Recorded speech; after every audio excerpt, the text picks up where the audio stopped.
Good night, little ones. Are you ready for your bedtime story? Yes. Tonight's story is entitled The Camel Who Tried to Squeeze Through a Needle. A camel who tried to squeeze through a needle? That's right, the camel who tried to squeeze through a needle. A long time ago, in the town of Jericho, there was a proud camel named Charlie. Charlie was no ordinary camel. He was famous. He was the wealthiest camel in all of Jericho. He had a fancy saddle made of golden thread, shiny bells that jingled when he walked, and even a cartload of treasures he pulled around wherever he went.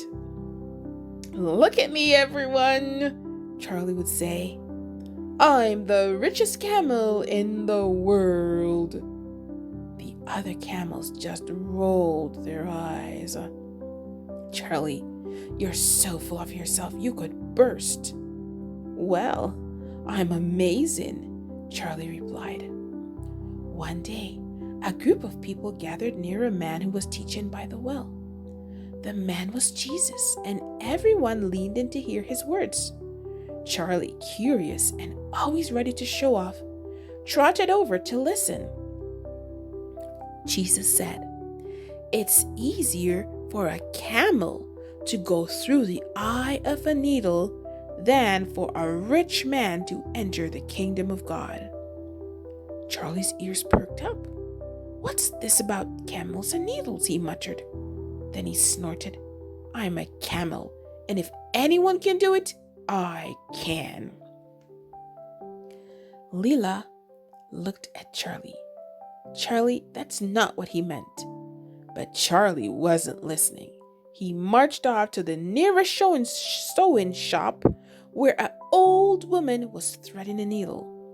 "Excuse me," Charlie said, puffing out his chest.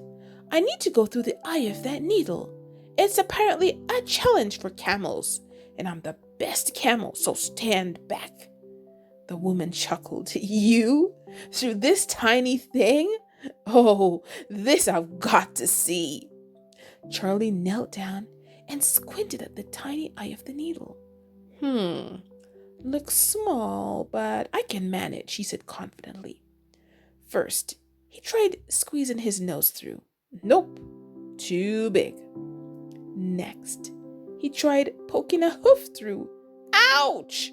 cried Charlie. "That's sharp!" Finally, Charlie tried to squeeze his entire head through, but he only ended up getting his fancy golden saddle stuck in the doorway of the shop.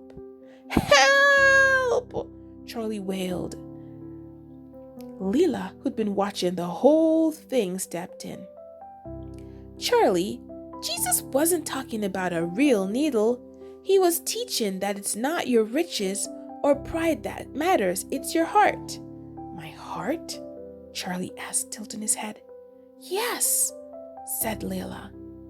"You're so focused on your treasure cart and your shiny saddle that you've forgotten the most important things: kindness, sharing, and listening to others.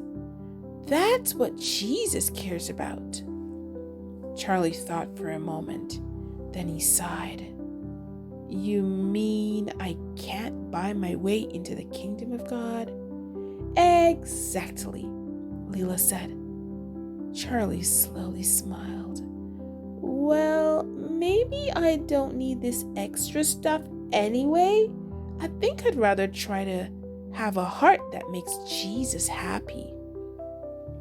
And with that, Charlie donated his treasure cart to the marketplace, gave his golden saddle to a camel in need, and started helping others wherever he could.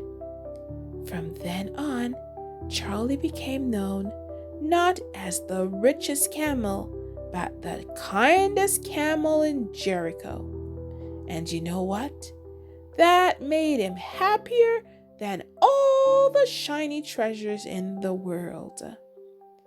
It's not about what we have, but how we love and care for others that truly matters to God.